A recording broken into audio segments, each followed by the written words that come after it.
বিজিবির সদস্যরা যদি বাংলাদেশের পক্ষে কাজ না করতে পারেন, দায়িত্ব ছেড়ে দেন, সীমান্তের প্রত্যেকটি নাগরিক সামরিক প্রশিক্ষণে প্রশিক্ষিত করব আমরা।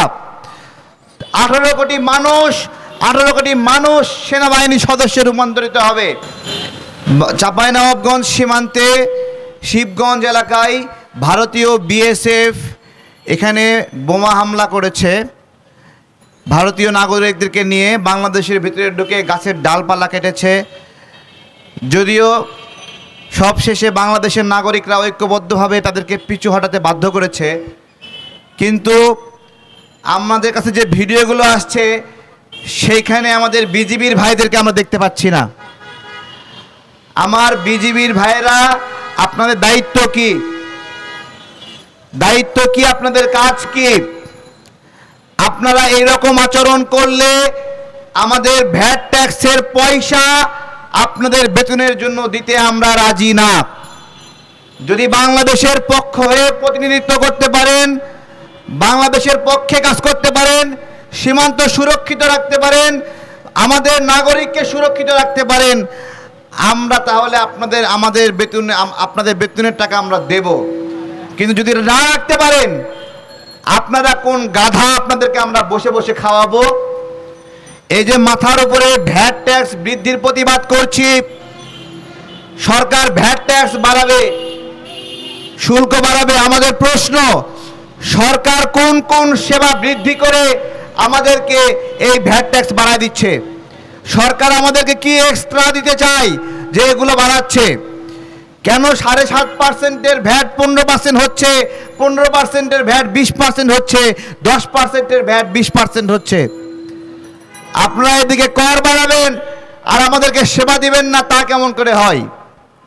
আমি শিবগঞ্জের ঘটনায় বলছি, আপনারা বিজিবির সদস্যরা যদি বাংলাদেশের পক্ষে কাজ না করতে পারেন, দায়িত্ব ছেড়ে দেন, সীমান্তের প্রত্যেকটি নাগরিক সামরিক প্রশিক্ষণে প্রশিক্ষিত করব আমরা। 18 কোটি মানুষ সেনাবাহিনী সদস্যে রূপান্তরিত হবে। তারপরেও আমরা আমাদের সীমান্তকে সুরক্ষিত রাখার জন্য যা যা করার করব। গতকালকে স্বরাষ্ট্রমন্ত্রী উপদেষ্টা বলল যে ওইখানে নাকি শেখ হাসিনা চুক্তি করছিল, যে কারণে জিরো লাইনে কাঁটাতার দিতে তারা কিছু বলতে পারছে না। আপনি এখানে কি জন্য আছেন?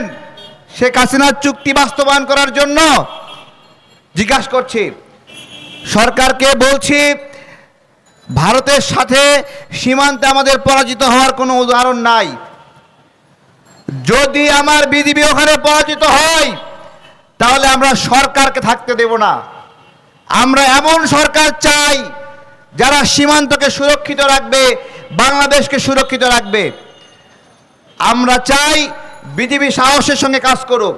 আরো বেশি ভালো হয় এই বিজিবি নামের বিলাই নামটা পরিবর্তন করে বিডিআর দিয়ে দিলে, কারণ এই বিজিবি তার যথাযথ দেশপ্রেমের প্রমাণ দিতে পারছে না, সারাক্ষণ বিলাই হয়ে থাকে। আমাদের কোনো বিলাই প্রয়োজন নাই। কষ্টের টাকা দিয়ে আপনাদের বেতন দিব, বিলাইয়ের মতো মিউ মিউ করবেন, ওই ম্যাও করা বিলাই আমার প্রয়োজন নাই। এই বিলাই সীমান্তে পারে না, বাংলাদেশের ভিতরে ঢুকে বলে ম্যাও। আমার বিলাইরে আমি খাই, আমি পড়াই, ভিতরে ঢুকে আমারে কয় ম্যাও। এই ম্যাও করা বিলাই আমরা চাই না। আমরা চাই বিজিবি সীমান্তে থাকবে, তারা সাহসের সঙ্গে ভূমিকা পালন করবে।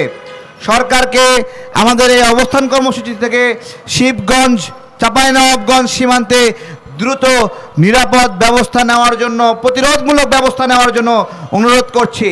আমাদের ভাইয়েরা সেখানে আপনাদেরকে সহযোগিতা করবে, তারা মাঠে আছে।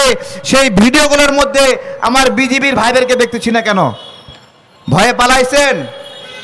যদি পালান তাহলে চাকরি থাকবে না, আপনাকে খাওয়াতে আমরা বাধ্য নই।